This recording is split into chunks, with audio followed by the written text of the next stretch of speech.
ألم تر كيف ضرب الله مثلا كلمة طيبة كشجرة طيبة أصلها ثابت وفرعها في السماء تؤتي أكلها كل حين بإذن ربها ويضرب الله الأمثال للناس لعلهم يتذكرون. بسم الله الرحمن الرحيم. السلام عليكم ورحمة الله وبركاته. إن الحمد لله نحمده ونستعينه ونستغفره ونعوذ بالله من شرور أنفسنا ومن سيئات أعمالنا من يهده الله فلا مضل له ومن يضلل فلا هادي له. أشهد أن لا إله إلا الله وحده لا شريك له وأشهد أن محمدا عبده ورسوله لا نبي بعده. اللهم إنا نسألك علما نافعا ورزقا طيبا وعملا متقبلا. Bismillahirrahmanirrahim. Selamat datang bagi teman-teman sekalian, ikhwah dan akhwat sekalian, dalam program pesantren online Rabbani TV yang insyaallah kita sama-sama menghadirkan kajian-kajian kitab warisan para ulama.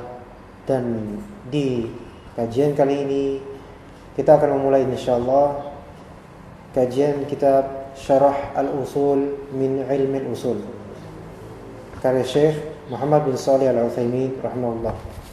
Itu kitab yang Syarah Al-Usul min Ilmi Al-Usul yang masyhur cetakan Dar Ibnul Jauzi yang kita kenal dari Riyadh, dari Saudi. Baik, kemudian kajian ini insyaallah berupa langsung ke qiraatul kitab, membaca kitab kemudian kita terjemahkan, dan jika ada kalimat-kalimat yang perlu kita jelaskan insyaallah akan kita jelaskan. Jadi kalau misalnya kita menjabarkan atau membaca matannya maka perlu penjabaran. Adapun kalau kita baca kitabnya langsung, dan teman-teman ikhwan dan akhwat sekalian jika di rumah masing-masing atau di tempat masing-masing mempunyai kitabnya baik versi cetak ataupun versi PDF, maka insyaallah pembacaan ini akan sangat bermanfaat bagi kita semua insyaallah taala. Kita langsung memulai kajian Syarah Al-Usul min Ilmi Usul ini, memulai dari halaman ke-15 atau dari yang disebut Muqaddimah Asy-Syarih. Jadi kita tahu bahwasanya kitab Al-Usul min Ilmi Usul itu karya matan ya, karya Syekh Muhammad bin Shalih Al-Utsaimin. Dan yang kita bahas dari syarahnya yaitu Syarah Al-Usul min Ilmi Usul juga beliau. Jadi beliau mensyarah kitab beliau sendiri di majelisnya, kemudian ditafrir dan ditulis sebagai ditekskan, kemudian dijadikan kitab. Setelah didobetkan, diperbagus, maka dijadikanlah kitab sebagaimana banyak dari kitab-kitab Syekh Muhammad bin Shalih Al-Utsaimin. Di antaranya yang aslinya adalah kajian kitab Al-Qaul Mufid, aslinya adalah kajian syarah kitab Tauhid. Juga kitab Asy-Syarah Al-Mumti' untuk matan Zad Al-Mustaqni' itu juga karya Syekh Muhammad bin Shalih Al-Utsaimin, dan lain-lain banyak sekali. Kita mulai qiraah kitab ini insyaallah dari halaman 15 dari muqaddimah beliau rahimahullah taala, yaitu muqaddimah syarih. Bismillahirrahmanirrahim.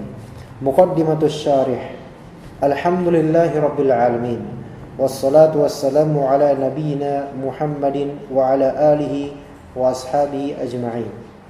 Alhamdulillahi rabbil alamin. Segala puji lillah, bagi Allah yang dialah Rabbul alamin, yaitu pencipta semesta alam, pemilik semesta alam dan pengatur semesta alam. Dialah Allah Subhanahu wa taala. Qul huwallahu ahad, Allahus samad. Wassalatu wassalamu ala nabiyyina Muhammadin, dan salawat serta salam atas nabi kita Muhammad sallallahu alaihi wasallam. Jadi dimulai dari tahmid, kemudian salawat ya. Wa ala alihi, dan pada para alihi, para pengikutnya, para sahabat, para ahli baitnya, yaitu keluarganya yang muslimin dan muslimat dari keluarganya, wa ashabi ajma'in, dan para sahabat beliau ajma'in radhiyallahu anhum. Syekh berkata, kita baca paragraf per paragraf insyaallah, ya. Jadi sangat bermanfaat jika misal ikhwah dan akhwatnya sekalian memiliki kitabnya, Syarah Al-Usul min Ilmi Al-Usul, atau lihat cari PDF-nya, e-booknya, insyaallah akan sangat bermanfaat sambil melihat itu. Syekh rahimahullah berkata, "Hadzal fannu alladhi huwa usulul fiqh huwa kama sayati insyaallah fi ta'rifihi fannun hammun jiddan ينبغي لطالب الفقه أن يعتني به لأنه أصول الشيء والأصول يقول العلماء فيها من حرم الأصول حرم الوصول فلا يمكن أن تصل إلى العلوم إلا بأصولها وقواعدها." Berkata Syekh, hadzal fan, yaitu disiplin ilmu ini. Jadi al-fan artinya adalah disiplin ilmu, alladhi huwa usulul fiqh. Jadi usul fiqh yaitu adalah disiplin ilmu usul fiqh ini. Dia adalah kama sayati insyaallah fi ta'rifihi, kama sebagaimana sayati yang akan datang fi insyaallah, insyaallah dengan kehendak Allah, fi ta'rifihi terhadap definisi usul fiqh ini. Hadzal fannun hamun jiddan, yaitu bidang ini, disiplin ilmu usul fikih adalah disiplin ilmu hamun jiddah, yaitu penting sekali, sangat penting.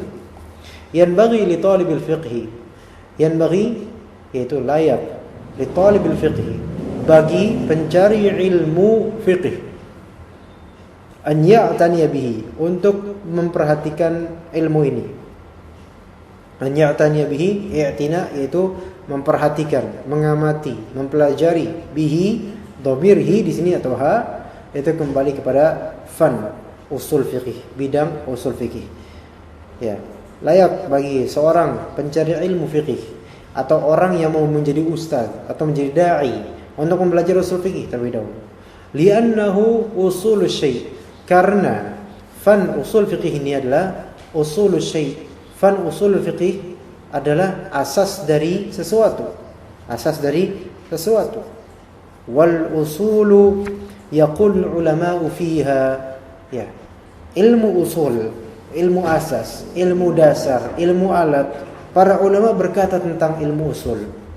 Man hurimal usulu hurimal wusulu. Ini harus dihafalkan. Man hurimal usulu, ya, hurimal wusulu. Man di sini artinya barang siapa. Hurimal usul, diharamkan pada dirinya usul, yaitu mempelajari ilmu usul, ilmu alat. Hurimal usul, diharamkan padanya nyampe ke ilmu. Jadi kalau misalnya seseorang belajar tapi dia tidak belajar ilmu usul, tidak belajar ilmu alat, maka dia tidak akan nyampe ke derajat yang layak. Nah, ini hal yang harus difahami. Ini adalah manhajiyah dalam talibul ilm, dalam talabul ilm adalah metodologi dalam mempelajari ilmu. Dia juga harus mempelajari ilmu alat, ilmu-ilmu usul, ilmu-ilmu dasar. Banyak dari kita pelajarannya itu random, ngacak, kadang topik-topik berat, tapi ilmu alat tidak punya, maka dia tidak akan nyampe kepada ilmu syariah yang sebenarnya. Maksudnya dia tidak akan, derajatnya tidak akan meninggi dan tidak akan sampai dengan yang layak diharapkan. Fala yumkinu an tasila ila al-ulumi illa bi usuliha wa qawaidiha. Fala yumkin, maka tidak akan mungkin, an tasila, kamu sampai, ila al-ulum, kepada ilmu-ilmu, illa bi usuliha wa qawaidiha, kecuali dengan usulnya, dengan asas-asas ilmunya, dan juga dengan qawaid-qawaid ilmu itu. Dalam fiqih kita ada usulul fiqh, ada qawaid fiqhiyah. Maka ini semua adalah alat untuk mendongkrak pengetahuan kita tentang ilmu fikih. Barang siapa yang belajar fikih saja, kemudian dia tidak belajar usul fiqh, maka selain kurang, dia juga tidak akan mencapai derajat yang layak dalam ilmu fikih. Kemudian paragraf berikutnya, Syekh Muhammad bin Shalih Al-Utsaimin berkata, "Wa qad ja'ala ahlul ilmi likulli fannin usula, fat tafsiru ja'alu lahu usula. wal haditsu ja'alu lahu usula wal fiqhu ja'alu lahu usula wan nahwu ja'alu lahu usula wa hakadha. Wa qad ja'ala ahlul ilm likulli fannin usula. Itu ahlul ilm, para ulama, qad ja'ala, telah menjadikan, itu telah berkreasi, memberikan, menjadikan likulli fannin, untuk setiap fan, untuk setiap bidang, usul, asas-asas. Jadi untuk setiap bidang ilmu pengetahuan ada asas-asasnya. Fat tafsiru ja'alu lahu usula. Untuk tafsir, para ulama menjadikannya, untuknya ada usul. Makanya dikenal ilmu namanya usul tafsir. Ada ilmu usul tafsir, itu ada. Kemudian wal haditsu ja'alu lahu usula, dan ilmu hadis mereka juga menjadikan untuknya ada usul. Usul hadis yang biasa disebut masyhurnya dengan mustalah al hadis. Makanya misalnya kita belajar hadis terus tapi tidak pernah belajar mustalah hadis, maka rapuh gitu. Rapuh kita itu. Kemudian wal fiqhu ja'alu lahu usula. Ilmu fiqih juga mereka menjadikan untuknya usul, ada usulnya, ada asas-asasnya. Wan nahwu ja'alu lahu usula, dan untuk nahwu para ulama juga menjadikan untuknya ada asas-asasnya, ada usul-usulnya. Wa hakadha, dan begitulah. Kemudian Syekh mengatakan, wa usulul fiqhi yaqulun inna awwala man allafa fihi al-Imam Asy-Syafi'i rahimahullah wa tabi'ahu an-nas fi dhalik fakatabu fihi kitabatin katsiratan at-tawilata wal qasirah wa ma baina dhalik hatta sara fannan mustaqillan yudras wa laysa fi dhimn al-fiqh.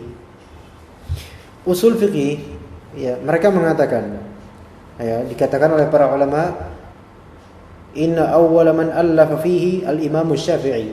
Sesungguhnya orang pertama yang mempelajari, atau orang pertama yang menulis, mengarang, berkarya dalam bidang usul fiqih adalah al-Imam Asy-Syafi'i.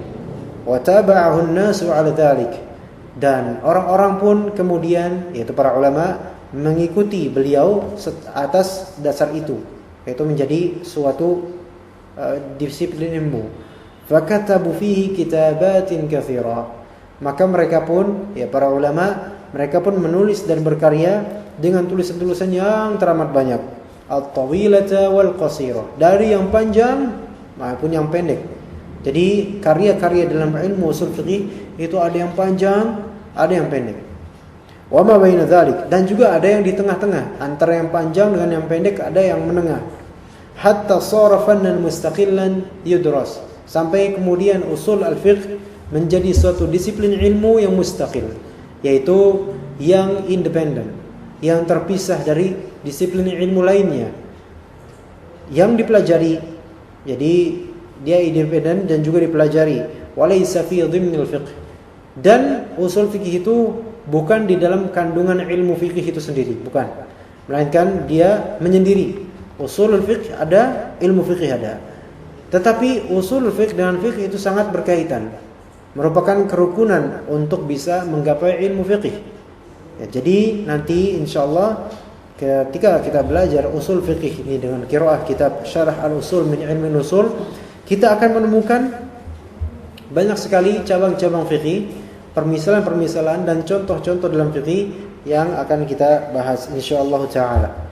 Kemudian kita lanjutkan kalimat beliau rahimahullah, thumma alam aidan anna hunaka qawaid ghaira usul al-fiqh wa hiya ma yusamma bi al-ilal aw al-hukm wa hiya allati nu'abbiru anha kathiran fi durusina bi ad-dalil an-nazari.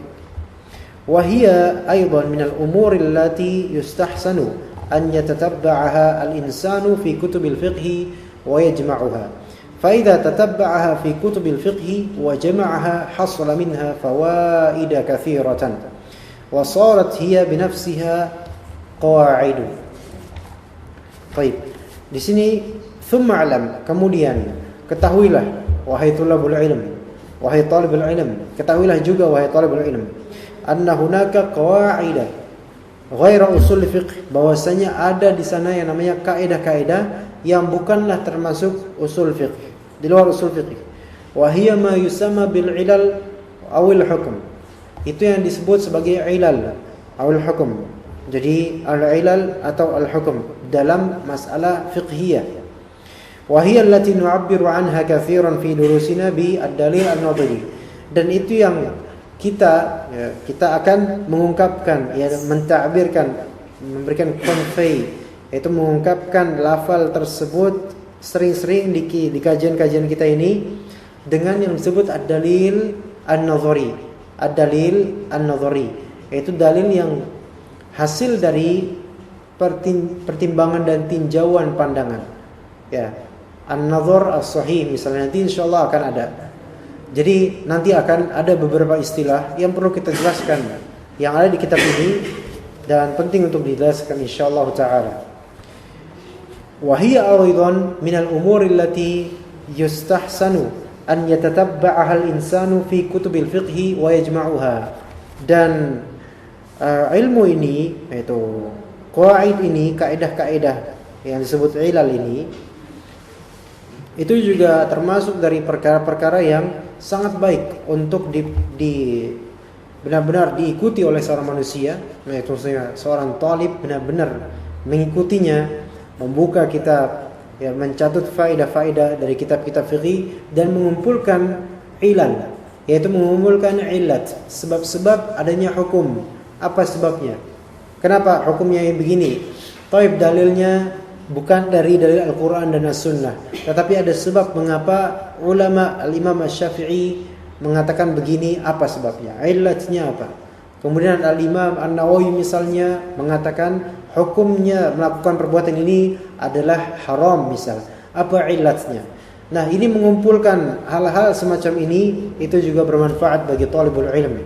Tetapi tentu yang namanya mengumpulkan hal-hal semacam ini bukanlah perkara ringan, melainkan hanya bisa dan hanya layak dilakukan oleh tulabul ilm yang mereka memiliki nafas yang panjang dalam mempelajari ilmu fiqh dari kitab-kitab mazhab dan kitab-kitab fiqh. Fa idza tatabba'aha fi kutubil fiqh wa jama'aha hasala minha fawaid katsira.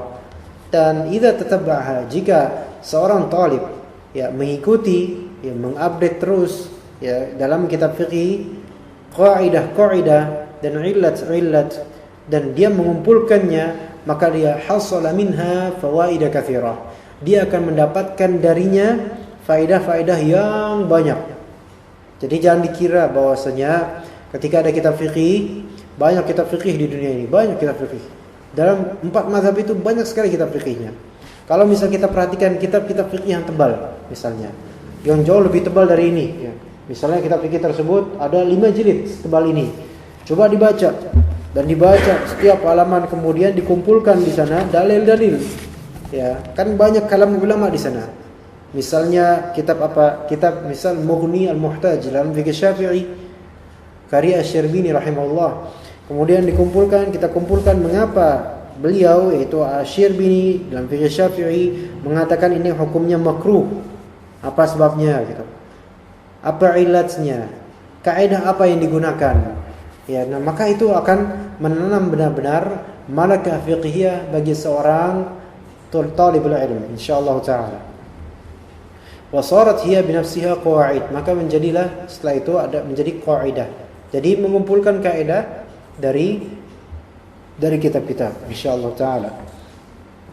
Kemudian Syekh Muhammad bin Shalih Al-Utsaimin mengatakan, "Tsumma hunaka qawaid fiqhiyah غير القواعد الأصولية وهي عبارة عن ضوابط تجمع أفرادا من المسائل يجمعها معنى واحد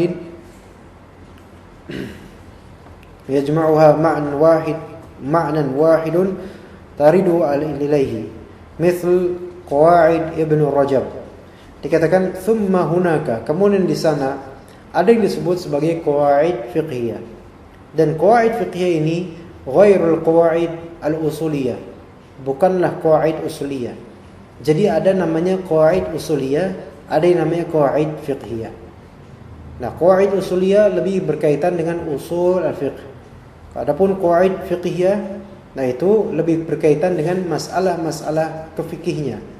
Dikatakan di sini qawaid fiqhiyah عن ضوابط تجمع أفرادا من المسائل يجمعها معنى واحد ترد إليه. Nah di sini qawaid fiqhiyah itu adalah suatu ibarah, suatu ta'bir, suatu ungkapan tentang dhawabit, jama' dari dhabit, yaitu batasan-batasan. Batasan-batasan. Dulu kan kaidah.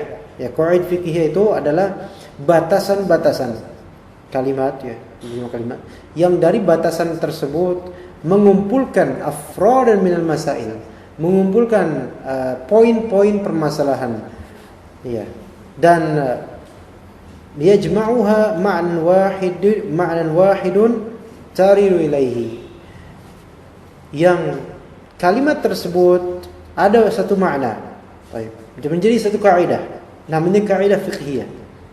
Nah, banyak dari permasalahan fikih itu akan kembali ke kaidah tersebut.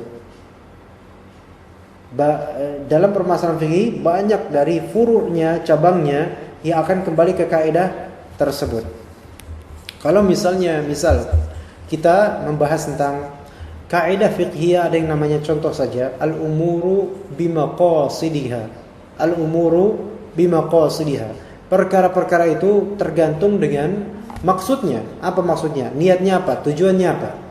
Nah, misalnya lafal talaq yang ghairu sharih. Lafal talaq yang tidak langsung strict, saya talak kamu, enggak, tetapi ini merupakan kinayah yang 50-50. Ya, mungkin bisa dimaksudkan kalimat ini sebagai kalimat talak karena niatnya, mungkin juga enggak, karena kalimat ini buram, kalimat talak ini buram. Ya, misalnya kalau saya bilang misalnya seseorang bilang ke istrinya, kamu bebas. Kalimat kamu bebas ini kalimat muhtamal, yaitu kalimat yang memiliki beberapa posibilitas. Bebas di sini maknanya apa dulu? Kalau misalnya suami tersebut mengatakan kamu bebas dengan ada niatan di hati, bebas dalam artian talak, maka kembali ke kaidah fiqhiyah al-umuru bimaqasidiha. Perkara itu tergantung dengan maksudnya dia. Maka terjadilah talak. Jadi itu tergantung dari niatnya. Sebagaimana dalam hadis mengambil innamal a'malu binniyat. Tapi kalau misalnya suami tersebut mengatakan ke istrinya, kamu bebas dalam artian kamu bebas pergi ke pasar atau semacamnya, tidak ada niatan ini talak, maka kalimat yang muhtamal ini pun, yang memiliki dua kemungkinan ini, kemudian ditafsirkan sesuai dengan apa yang dimaksudkan di qalbu, sehingga dia tidak terjadi di sana, tidak terjadi adanya talak. Nah, al-umuru bimaqasidiha itu adalah salah satu qaidah dari qawaid fiqhiyah. Nah, tadi kasus tentang lafal talak itu adalah far' atau masalah yang kemudian kembali nanti ke kaidah tersebut. Jadi kaidah fiqhiyah ini ada sebuah ibarat, ya, sebuah kaidah atau makna yang di dalamnya terkumpul beragam macam permasalahan yang berkaitan korelatif dengannya dan bisa dihukumi dengan kaidah tersebut. Ya, maka tadi bagaimana laki-laki itu, apakah benar dia terjadi perceraian dengan istrinya, itu dikembalikan ke kaidah al-umuru bimaqasidiha. Kemudian tanya suaminya, apakah kamu memang ada niatan lafal bebas tersebut maksudnya talak, cerai? Ya, maka kembali ke al-umur bimaqasidiha. Nah, di antara kitab di sini yang disebutkan oleh beliau rahimahullah, Qawaid Ibnu Rajab, itu dalam mazhab Hanbali. Beliau kemudian berkata, fal qawaidul fiqhiyatu yabhathu fiha 'anil masail wa la yabhathu fiha 'an adillatil ahkam, wa usulul fiqhi yabhathu fiha 'an adillatil ahkam. Qawaid fiqhiyah, kaidah-kaidah fikih itu dibahas di dalam pelajaran kaidah fiqhiyah. Itu tentang masalah-masalah yang furu' dari kaidah tersebut. Wala yabhathu fiha an adillatil ahkam, dan tidak dibahas di dalam pelajaran qawaid fiqhiyah dalil-dalil hukum, tidak. Jadi kaidah fiqhiyah itu sudah menjadi kaidah. Jadi misalnya kita mempelajari kaidah fiqhiyah, nanti kita sama dengan mempelajari kaidah demi kaidah, kaidah demi kaidah. Kaidah itu banyak sekali. Bahkan ada ensiklopedia qawaid fiqhiyah yang itu isinya ribuan dari kaidah fiqhiyah, hasil dari pengamatan ulama penulisnya dari kitab-kitab fikih mazhab. Nah, itu semua kaidah fiqhiyah.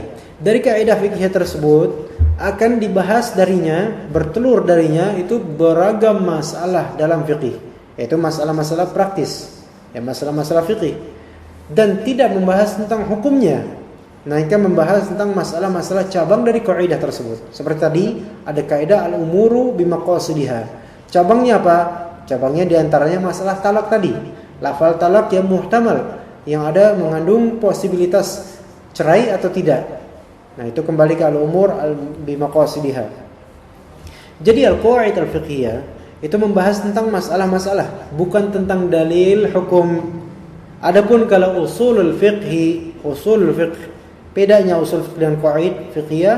Kalau usul fiqh itu udah yabhathu fiha an adillatil ahkam, membahas di dalamnya dalil-dalil hukum. Sebenarnya yang dibahas adalah dalil-dalilnya, yaitu apakah dalil-dalil tersebut umum, apakah dalil-dalil tersebut khusus, apakah dalil-dalil tersebut mutlak atau muqayyad atau nasikh atau mansukh dan seterusnya. Itu adalah pembahasan dalam usul al-fiqh. Kemudian dikatakan oleh Syekh Utsaimin rahimahullah, wad-dawabitul fiqhiyatu aqallu minal qawaid. Adapun dawabit fiqhiyah jama' dari dhabit. Aqallu minal qawaid, lebih kecil, lebih sedikit daripada qawaid fiqhiyah. Nah, sekarang ada lagi, ada qawaid fiqhiyah, ada usul fiqh, ada dawabit al-fiqhiyah. Jadi ada qawaid fiqhiyah, ada usul fiqh, ada juga dawabit fiqhiyah. Tapi dawabit fiqhiyah itu lebih ringan dan lebih sedikit daripada al-qawaid al-fiqhiyah. Dikatakan oleh beliau, fahiyah ibaratun an kalamin 'amin yatanawalu suwaran muta'addidatan min abwabin mukhtalifatin kal ankihati wal fara'idi lakinnahu bila qa'idah li'anna al qa'idata tuttakhadhu kadalilin. Dhabit fiqhiyah itu adalah suatu ungkapan yang berkisar seperti kalimat, ya, jumlah, ya, kalimat sempurna yang bersifat umum, yang mengandung beragam surah, mengandung beragam gambaran, ya, dari bab-bab yang berbeda, seperti bab-bab nikah, bab-bab faraid. Misal dalam satu bab nikah, maka kalau ada semacam batasan dalam bab nikah, maka itu disebut dhabit atau dhabit fiqhi dalam bab nikah. Nanti ada dhabit fiqhi dalam bab faraid, dhabit fiqhi dalam bab doa, dhabit fiqhi dalam bab salat. Yang itu insyaallah mudah-mudahan seiring berjalannya waktu kita menjelaskan, akan kita kenal apa bedanya qawaid fiqhiyah, qawaid usuliyah, dan dhabit fiqhiyah. Qawaid fiqhiyah itu lebih umum dibandingkan dengan dhabit al-fiqhiyah. Ya, dhabit al-fiqhiyah itu lebih condong ke dhabit di tiap bab, tiap kitab, yaitu nikah ada bai' ada sendiri, jihad ada sendiri, dan seterusnya. Tetapi tanpa kaidah dia. Kenapa? Karena kaidah tuttakhudh kadalil. Kaidah itu digunakan seperti dalil, walaupun secara zat kaidah belum tentu bisa dikatakan sebagai dalil, tetapi kaidah itu mirip dengan dalil penguat. Kemudian wa usul al-fiqh, dan usul fiqh kama sayati insyaallah taala fi ta'rifihi yabhathu fi adillatil fiqh al-ijmaliyah wa kayfiyatil istifadati minha wa halil mustafid. Usul fiqh sebagaimana yang akan datang insyaallah di definisi usul fiqh, yabhathu fi adillatil fiqh al-ijmaliyah, membahas apa? Membahas di sini dalil-dalil fiqh secara ijmali, secara global. Dalil-dalil fiqih secara global. Wa kaifiyatul istifadati minha, dan tata cara beristifadah, yaitu mengambil faedah dari dalil-dalil, ya, wa halil mustafid, dan keadaan orang yang mengambil faidah itu mujtahid. Apa syarat-syaratnya, seperti apa mujtahid itu, apa definisi ijtihad, apa itu taklid, apa syarat-syarat muqallid, apakah boleh atau haram atau wajib dan seterusnya. Itu yang dibahas dalam usul fikih. Jadi dibahas dalam usul fikih qawaid-qawaid tentang amr perintah, tentang larangan, tentang umum, tentang khusus, tentang nasikh dan mansukh, tentang sunnah, tentang Al-Quran, tentang asbabun nuzul juga kadang-kadang, dan seterusnya. Jadi usulul fiqh itu ilmu alat yang dengannya dalil bisa difahami apakah ia umum atau khusus, apakah dia mutlak atau muqayyad, apakah dia mujmal atau mubayyan, dan seterusnya dari istilah-istilah yang mungkin ikhwan dan akhwat sekalian sebagiannya merasa asing. Namun tidak layak bagi seorang talibul ilm itu dengan lafal-lafal tadi, dengan istilah-istilah tadi merasa asing, melainkan harus terus belajar sampai mengetahui dan memahaminya. Nas'alullah ta'ala an yulhimana ar-rusyda fil qawli wal amal wa an yukallila a'malana bin najah, innahu jawadun karim, wa sallallahu ala nabiyyina Muhammadin wa ala alihi wa sahbihi ajma'in. Nas'alullah ta'ala, kita meminta kepada Allah Subhanahu wa ta'ala an yulhimana, untuk mengilhamkan kepada kita ar-rusyda, yaitu bimbingan, hidayah, petunjuk dalam al-qaul dan dalam amal, dalam perkataan dan dalam amalan. Wa an yukallila a'malana bin najah, dan kemudian menghadiahkan kepada kita amalan kita ya bin najah, dengan najah yaitu kesuksesan. Innahu jawadun karim, sesungguhnya dia yang maha menderma, maha memberi, maha pemurah, dan dia maha mulia. Salawat serta salam atas Nabi kita Muhammad SAW dan atas alil baitnya dan juga para sahabat beliau radhiyallahu anhum ajma'in. Itu adalah muqaddimah dari syarih, yaitu muqaddimah dari Syekh Utsaimin, yang insyaallah setelah ini insyaallah akan kita lanjutkan sesi berikutnya permasalahan langsung ke muqaddimah beliau rahimahullah taala dari awal nanti halaman 17 insyaallah taala. Subhanakallahumma bihamdika asyhadu an la ilaha illa anta astaghfiruka wa atubu ilaik. Wassalamualaikum warahmatullahi wabarakatuh.